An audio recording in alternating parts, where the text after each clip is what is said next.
How you doing? I'm glad to be here again. You're one of those guys who has probably the greatest job if not in the world, at least in broadcasting, because you get to go to all of the big, important, exciting sporting events. You just got back from Wimbledon.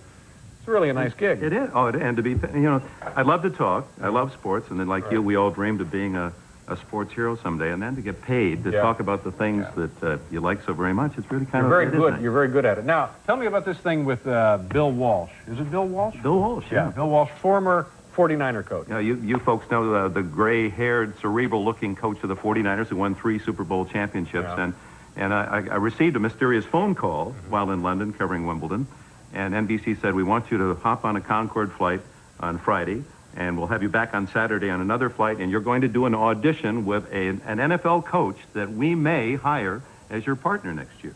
And it turned out to be Bill Walsh. I thought it could be Ditka or Shula or even John Robinson. But now, how did you take one to being yanked out of the venue you were covering, and you fly all the way across the Atlantic and then do the audition with this guy, and then you come back? I mean, isn't that tough? Well, not really.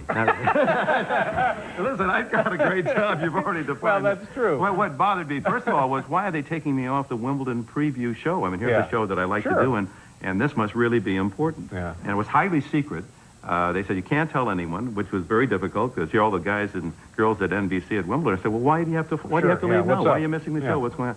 So we go off to a secret hideaway up in Connecticut, where the World Wrestling Federation studios are, and we did this audition. Bill Walsh flew in from San Francisco. I'm flying in from London. We meet out in Connecticut, and later Dick Ebersol said the reason we did it in the wrestling studios was they know how to keep a secret. Yeah, I would think so. I think the World Wrestling Federation studios are located very near the Bat Cave, aren't they? That's right. Oh, could I see this? Sure, we got that. That doesn't really work. That doesn't really happen. Now, let me ask you... There it is.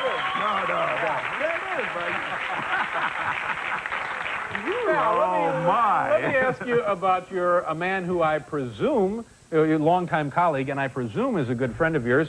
I want to say Milton Bradley. What's his name? Milton Bradley. No, it's not Milton Bradley. It's Merlin Olsen. Oh, Merlin Olsen. I'm sorry. I don't know. I drew a blank there for a second. I'm sorry. That's all right. Well, because he's terrific. Former college and that was NFL great. The good news is that Bill Walsh joins our team, and it's like getting another cleanup hitter. The bad news for me, after over 20 years working with Merlin and a close friend, I won't be with him in the broadcast booth, but he's going to be with Charlie Jones. That makes that an outstanding team. Oh, so he's still with us. Oh, yeah, still with NBC well, I feel Sports. better now. I thought maybe he had been, Oh, no, shown the door, as they say. No, not at all. Oh, well, that's good. The expression they use in sports is, he went away. They said, what happened to Joe that worked your life? He said, he went away. He went away. He's up there at the World Wrestling Federation studios now. You know what I was laughing dubbing. Howard with the shot with Steve Martin turning. I've got 6 children that range from 27 to 1.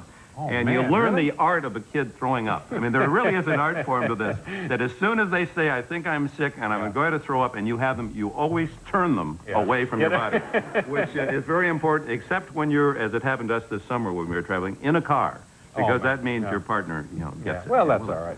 Now, I think we may have touched on this at one time, but you started out as a teacher and a coach, or just one of the others? I hoped to be an athlete, and knowing that I was not going to succeed there, I thought, well, then I'll coach. And coaching in those days, if you were going to be a PE major, you had to take health as a minor, and that led to studying health education, which was the scholarship opportunity that took me from Central Michigan to Indiana University. Right. And you got a health scholarship? No, a graduate assistantship to study. I see. And it became, from health education, then you call it health science, which sounded euphemistic and gave you more strength. And I earned my master's and doctorate there. Were you good at that? I would guess you'd be really good at it. Well, I was a math minor in my last year at Indiana working my doctoral thesis.